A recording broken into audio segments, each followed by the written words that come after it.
Kia ora and welcome to Muffin Talk. Today I've invited Brother Kieran Fenn. Brother Kieran, a warm welcome and hi to our radio program. Kia ora Bayate. Brother Kieran Fenn is a Champagne brother and Bible scholar. He's originally from Gisborne and has spent many years in adult education, teaching scripture in New Zealand and abroad. In today's program, Brother Kieran will introduce to us a new monthly program that is run by Titipounamu Study and Joy, and it has the title Bible Stories. What do they mean?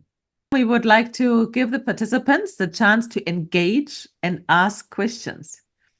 Brother Kieran, why is this question per se already important that we say Bible stories? What do they mean?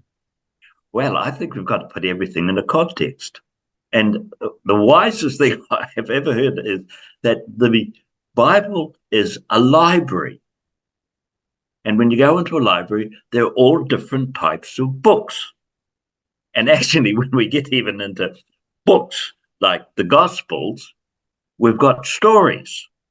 The basis of it all is, what does the story mean?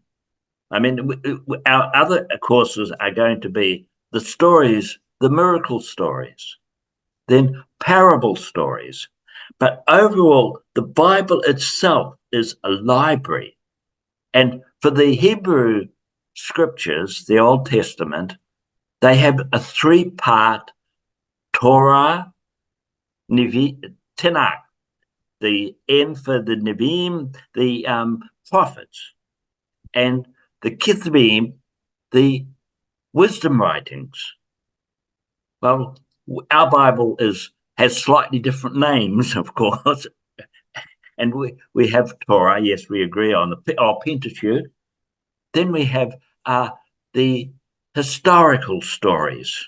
Well, actually, they're called the Deuteronomic history in the Jewish Bible because of the book of Deuteronomy. Good things happen to good people, bad things happen to bad people. And then we get this. Well, currently, the morning readings are taken from what we call the historical books. We've just been through 1st and 2nd Samuel, and then Kings, the story of the Kings, right up to the destruction of the first temple, and we have the Assyrian exile. Then we have the Babylonian exile, and these are it's such a wonderful library. We have historical books. We have wonderful books like the Book of Ruth is a story. And then how different when you get to something like Leviticus, the third book of the scriptures, where we begin with its Genesis story. And I just love it. When I'm working with a whole group of different cultures, tell us the story of your origins, the world, of your people, of important things like food. And then these are fascinating, that these stories are all linked. And you have the Jewish story. And it's what you say with you have many stories and there's something for everyone, isn't it? Exactly. And everybody has got the same concerns. But the interesting thing about the Genesis account is that while they have the story there, it's the who and the how that are the burning issues in creation stories. And the who for the Jewish people was the creator God, the creator God that they knew. And the how of creation is something we go to science for. And I think we always need to recognize there's a who and a how. So, yes, that's just the beginning stories. But look at the different things like Psalms and prayers. You look at the middle book of the Torah, and that's the book of Leviticus. That worship is at the heart of the people.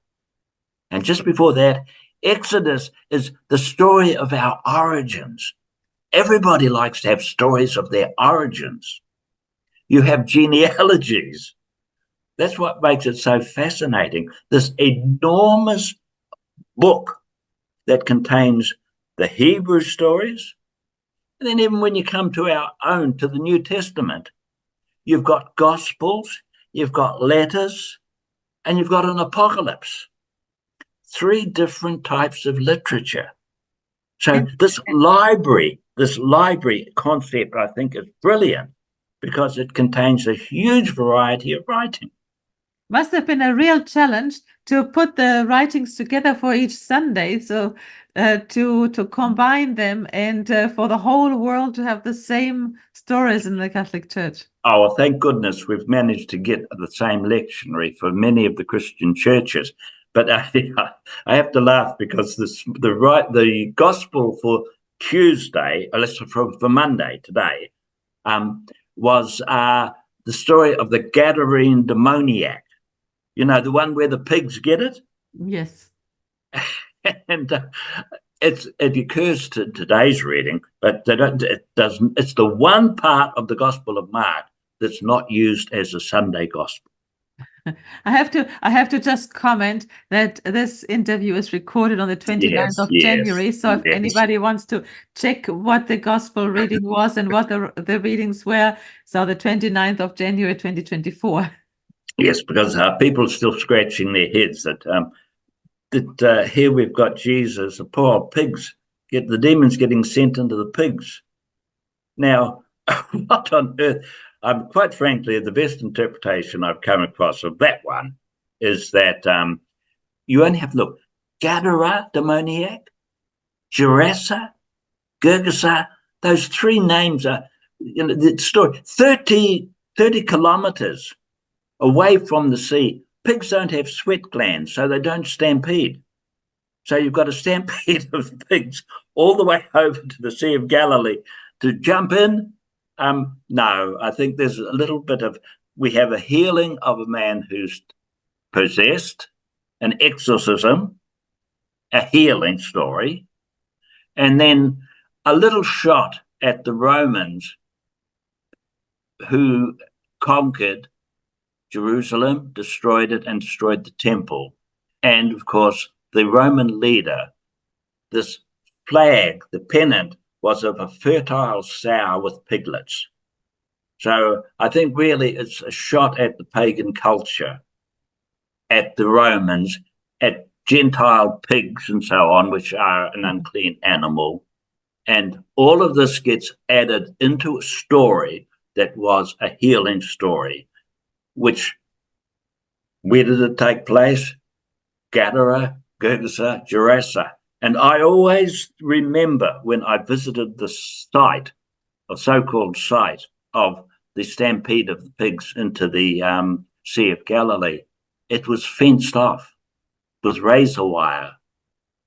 And there was a sign saying, this area is mined, so to be careful.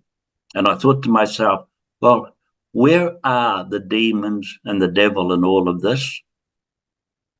It's this mining, this human destruction, these, well, mines. Isn't there an international ban on them? Yeah.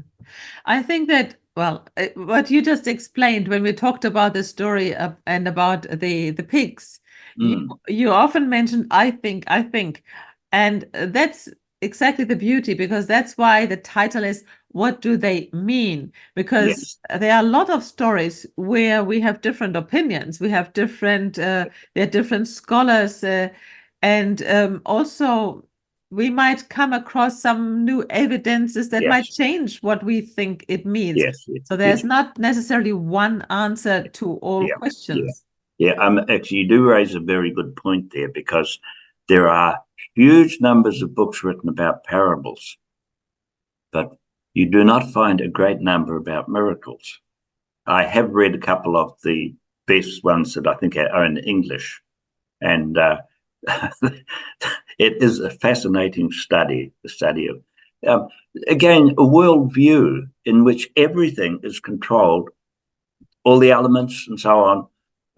In that worldview, they're controlled by forces, good or bad, demonic forces, divine forces. And of course, even with when you read the Gospels and so on, you find that you have the concept of the world under the control of the reign of the kingdom of Satan. And now the kingdom of Satan is marked by starvation, So what does Jesus do? He multiplies bread. It's marked by death. So Jesus resuscitates people, brings them back. We have a world marked by storms, sea. Jesus calms the sea, calms the storm. And everything that Jesus is doing is bringing in the reign of God, the world as it could be if we're prepared to work for it, to join with the important values that Jesus proclaims: love of God, love of neighbor. I look at things like starvation, world hunger. What could be done? The Spirit of God, when it is in people, will bring peace, calm, the reign of God that Jesus proclaimed being brought into its fullness in humanity. We live by hope that one day this will happen. We live by faith and we live by love. Faith, hope, and love are rather important values. And they're from Paul, isn't it? Is Paul the one who wrote it? Paul's letters. Yes, yes. Now there's another interesting whole area of stories. New Testament, the life of Paul, Acts of the Apostles. It's such a huge journey into the literature of the Bible. And how do we handle all of this? There was a wonderful series of books. Mark as Story, David Rhodes. I heard David Rhodes. He knew the Gospel of Mark. I remember we sat there and heard him talking about the rock, Peter. And Jesus said to the rock. And it was wonderful. It came alive. And the literary approach, that's why, okay, I'm an old English teacher, but the literary approach is important. And the different types of how do you, redaction criticism, you put together the synoptic gospels. You take something that is in all of the gospels, you compare them, see what the differences are. And through those differences, you find out what the intention of the gospel writer is. That's redaction criticism. Literary criticism is treat it like a book. What's the plot? Who are the characters? What are the themes? And so on. And that, again, is a good approach because it makes the Gospels alive. And then the other fascinating thing is what's called canonical criticism. Why is one book beside another? What's the interrelationship of? I mean, you can do that with the Pentateuch. Wow, how do those books relate to each other? But How it's does the sometimes book? when you mention the literal approach, I think that's also a problem because words can change their meaning, or they have a meaning in a certain time, in a certain context, but then hundreds of years later, this context has shifted and could cause misunderstanding. So I think that's another problem because also you mentioned that in other sessions that we had, that the Bible was not written by many people at the same time. It was written, the New Testament was written in 70, 80, 90 after Christ. It's the first, yes, Mark's New Testament, but the putting together, well, actually, it's not until the Council of Trent that we have the full acceptance of the books of the New Testament. So again, and that was 16th century. What was it? When is 1676, 1600s. Mm. Yeah, so it's as late as that. And even the Hebrew scriptures, too, were not until about the 2nd century of the Christian era. So again, but you did raise one interesting thought then. Translation is a huge issue. I think people are very happy talking about crossing the Red Sea. And of course, that didn't come in as translation until the Bible was translated into Greek. The original Yam Suf means reed sea. They crossed the Reed Sea, the Bitter Lakes. And instead, we get that wonderful movie of crossing of this great ocean opening up to allow them through. Well, it's wonderful how time sort of enhances early memories. But the other one that bugs me is the translation of the use of the word fear. Fear of the Iraq Adonai is the reverence and the awe of God that leads to trembling before the enormity of the love of God. And I would love to see us dropping that fear to recognize the deep reverence and awe that we should have for God.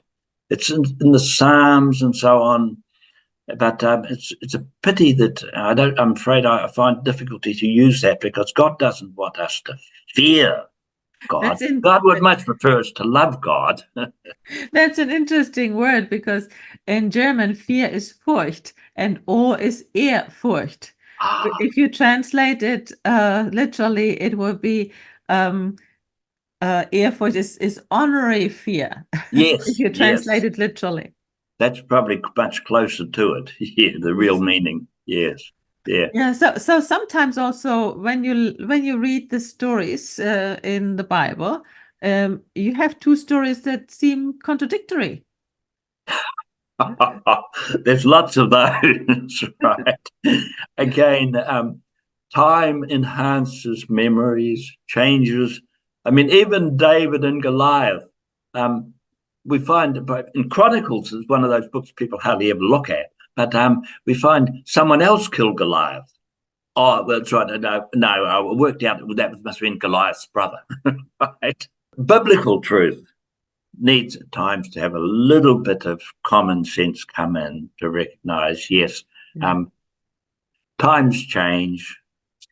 Well, so in our sessions that we are going to have on the first Sundays of the month, 5 to 6 p.m. on Sundays, and we are asking people to submit their questions. There might always be a spontaneous question, which is not a problem, but if somebody has a question that they'd like to come with, it would be very good if we know the question beforehand.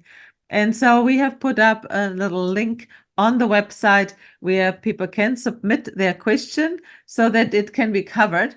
And also it will help us because we are going to discuss on some questions. It's not apologetic. It's not that there's one question and one answer, because we've now already realized that you have different versions, you have different translations. And so talking about what do the stories mean is different from person to person. So this session that we are going to have, that 1 hour, will be very interactive. And of course, if somebody doesn't want to comment and just listen, that's also fine. But we invite people to engage. Yes, even today's one, I mentioned the demoniac, Gadarene demoniac. When you go to Matthew, you find that there are Gadarene demoniacs. There's two of them. Ooh. Was there one or two? Yes. Oh dear. That's again interesting. If Jesus heals one blind man, and Matthew has him heal two blind men, one leper becomes two lepers. Isn't that culturally appropriate that you have a proof? It's not just coincidence, but you have another one? Oh, well, Jesus probably healed several demoniacs. So put two of them together in the one story. Okay. Maybe, again, perhaps Jewish law required two witnesses. Or maybe Matthew just thinks if one's good, two's better. Yeah, so one of the questions that we gave as an example was, why are there two Genesis stories? We've covered Genesis last year in some of our interviews, but maybe you can just summarize, why are there two Genesis stories? What do you think? Sources. There are different sources at work. And the first source, the priestly group from the Babylonian exile, tell the story of priestly group. They like order. So you have first, second, third, fourth, fifth, sixth, through to the seventh day. And you have a story that gives hope that there's a place for everything in its place. And he's writing, a displaced people can be placed back in the land. I think there's something beautiful about that first story with regard to hope. The second story comes from the Yahwist, the great storyteller, and That's the story that begins with Adam and Eve. And then, of course, we have to ask, who were Adam and Eve? Ha-Adam from the Ha-Adamah, the earth creature from the earth. Eve, Zoe, the mother of the living. And there we have it all. They're beautiful. It's a beautiful story. But there's no growth in the land because the Lord has not yet allowed it to rain. And yet in the first story, we had flood and water being separated. So therefore, a river flowed out of Eden and watered the earth. So we have two beautiful stories. It's easy to find the differences between them. And again, early on, of course, they recognized that there are two names for God. The Lord, Tetragrammon, the four-lettered, and then you have two names. You have an e-source, Elohim, and you have the four-letter of the Lord. But how come that they are both in the Bible? Why can't they, when the Bible was put together, why didn't they choose one version so that it's not so confusing? They started to do that with the Psalms, I think, and then stopped.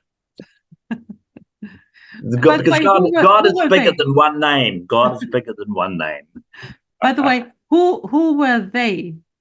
Oh, the editor. There's always the hand of the editor working through this material, putting it together.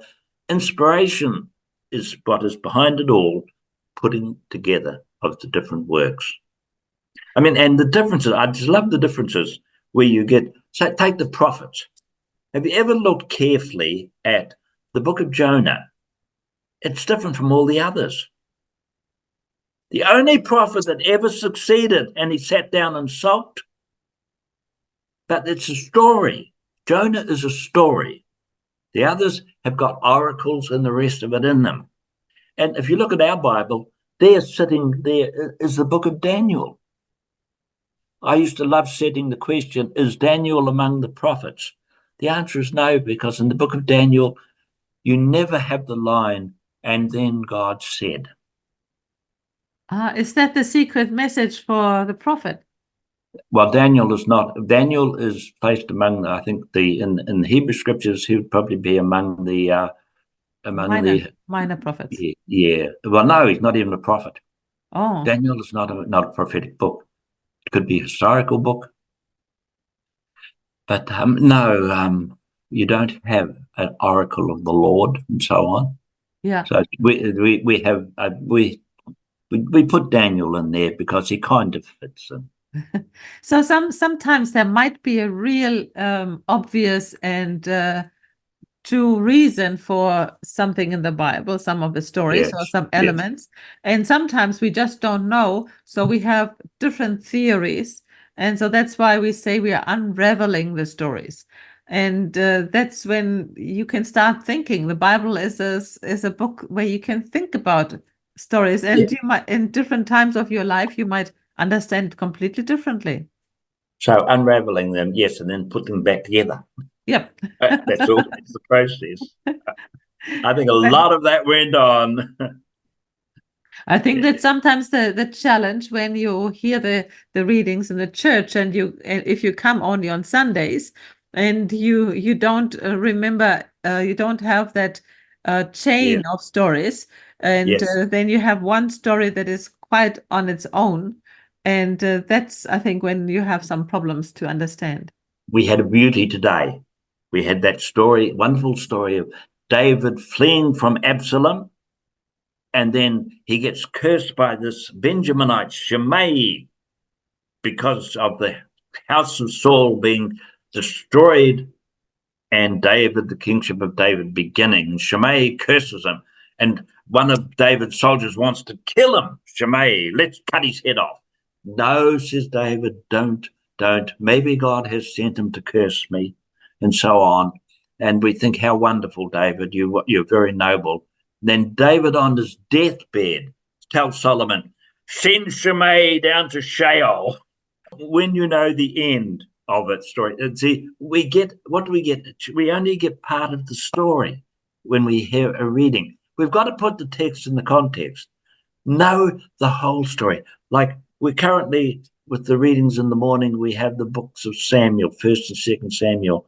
But until we've actually read it through, we know where it's all heading. And so there's such a wonderful story, the revolt of Absalom. That goes right back to the tragedy, the dalliance with Bathsheba. And Nathan, the sword shall never depart from your house. So the sword never departs from the house of David after the Bathsheba incident. So again, look back to look forward. It's always good. I think that's where the reflections or the homilies come in, that they give the context, if people are only hearing that part of the story, so that that you understand a little bit more of what happened before, what happened afterwards, and where does it all fit in, and how does it speak to us. Yes. And every congregation is different, so there would be a different interpretation to what it means for people. But I think that gives us a lot of food for thought, and when we hope that people will submit some questions so that we go from there. And otherwise, we always have questions. There will not be a lack of questions, and there will be discussion and contributions. And it's once a month, Sunday afternoons, 5 to 6 p.m. And we are going to start next Sunday, the 4th of February. This is a Koha presentation. It's donations are appreciated, but anybody can join at any time. Just register with us so that we can send you the Zoom link. And please, if you have a question, submit the question on time. And then also just to let you know that in the month of April, we'll have a series of 4 sessions. Brother Kieran just mentioned it. It will be on the mystery of miracles. These are 4 sessions in April, 4 Mondays, starting the 8th of April, 7 to 8:30. For more information, registration, or further videos, please see my website at www.studyjoy.nz to get in touch. So thank you so much, Brother Kieran. Kia kaha, keep safe. Yeah, thank you, Brother Kieran. Thank you.